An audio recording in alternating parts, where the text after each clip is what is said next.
সম্পর্কের মধ্যে মিথ্যা বলা তখনই শুরু হয় যখন তৃতীয় ব্যক্তির আগমন ঘটে।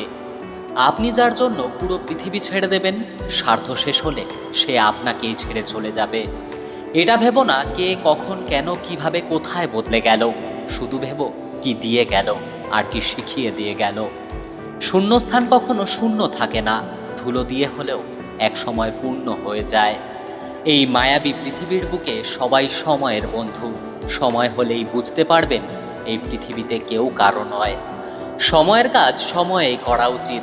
একটা কথা মনে রেখো, সময় আর জোয়ারের ঢেউ কারো জন্যই কিন্তু থেমে থাকে না। যোগ্যতা কম হলেই মানুষ অহংকার করে, কারণ যোগ্য মানুষেরা কখনো অহংকার করে না, বরং অন্য মানুষদের সাহায্য করে। অপমানগুলো সহ্য করে হালকা হেসে বেরিয়ে আসতে হয়, কারণ সময় একদিন ঠিকই বুঝিয়ে দেবে ভুলটা ওদেরই ছিল, তোমার নয়। দিন বদলায়, বদলে যায় মানুষের মন। কেউ নিজের স্বার্থে দূরে সরে যায়, কেউ ভালোবাসার টানে পিছু ফিরে যায়। কারো জন্য দুঃখের স্ট্যাটাস দিয়ে কি হবে? যে তোমার মনের কথাই বুঝলো না, সে তোমার 2-4 লাইনের স্ট্যাটাস দেখে কি বুঝবে? যে মানুষটা রোজ তোমার অবহেলাগুলোকে চুপচাপ সহ্য করে, আর তুমি দিনের পর দিন সহজে তাকে ঠকিয়ে যাচ্ছ, ভেবো না তুমি জিতে যাচ্ছ, আসলে তুমি তাকে হারিয়ে ফেলছো।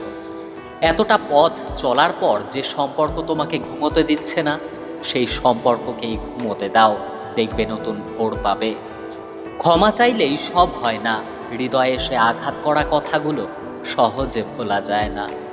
নিজের স্বপ্নকে বাস্তবে রূপ দেওয়ার সময় তুমি আরো অনেক বাস্তব রূপ দেখতে পাবে। বন্ধুত্বের জন্য কোনো যোগ্য লোক খুঁজে না পেলে একা থেকো, তবুও অযোগ্য কারোর সাথে বন্ধুত্ব করতে চেও না। ব্রেকআপ অথবা ডিভোর্স সেই দিন কমবে যেদিন পছন্দটা রূপ অথবা চাকরি দেখে নয়, চরিত্র দেখে হবে। অপমান জিনিসটা ভুলে যেও না, জবাব দেওয়ার জন্য তৈরি হও, তবে সেটা নিজের সাফল্যের মধ্যে দিয়ে। বেশি কথা বলা মানুষদের 4টি বৈশিষ্ট্য হয়ে থাকে। 1, হতাশায় আছে। 2, একতরফা স্বার্থ সন্ধানী মানুষ। 3, হতে পারে এটা তার ব্যক্তিগত অভ্যাস। 4, খুব সরল মনের মানুষ।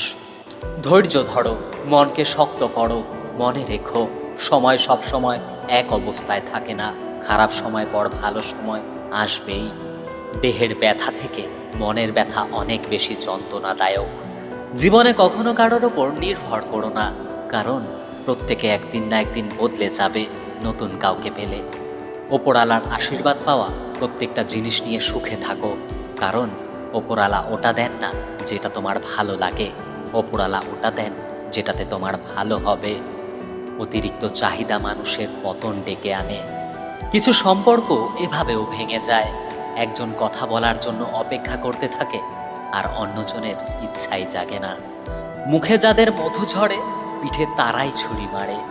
দেখতে সুন্দর তো অনেক পাওয়া যায়, কিন্তু যাদের মনটা সুন্দর তাদের কেবল ভাগ্য করে পাওয়া যায়।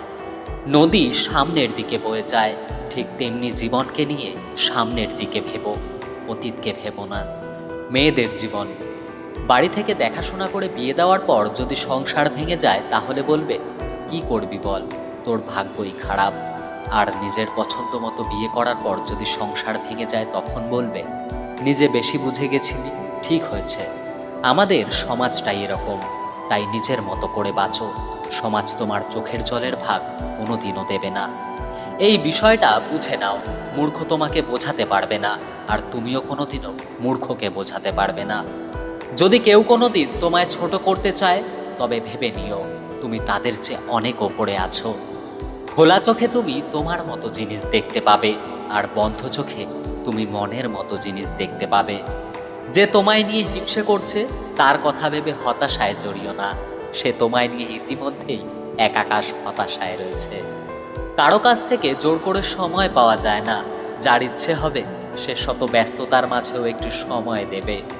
স্বার্থ ফুরিয়ে যাওয়ার পর যে তোমায় জীবন থেকে সরিয়ে দিয়েছে, ভেবো সে মারা গেছে। অল্প কথায় যে অনুভূতি বোঝে না, তাকে রচনা লিখে দিলেও কোনো লাভ হবে না। যে ব্যক্তি কথায় কথায় রেগে যায়, সেই ব্যক্তি নিজের কাছে বেশি ক্ষতিকর, এবং যেই ব্যক্তি কথায় কথায় হাসে, সেই ব্যক্তি অন্যের কাছে বেশি ক্ষতিকর। প্রিয় বন্ধুরা, আজ এই পর্যন্তই। আশা করি ভিডিওটি আপনাদের ভালো লেগেছে। ভিডিওটি যদি ভালো লাগে প্রিয় বন্ধুদের সাথে শেয়ার করবেন। অবশ্যই ভিডিওটিতে একটি লাইক করে দেবেন। আপনাদের একটি লাইক আমাকে পরবর্তী ভিডিও বানানোর জন্য উৎসাহিত করে।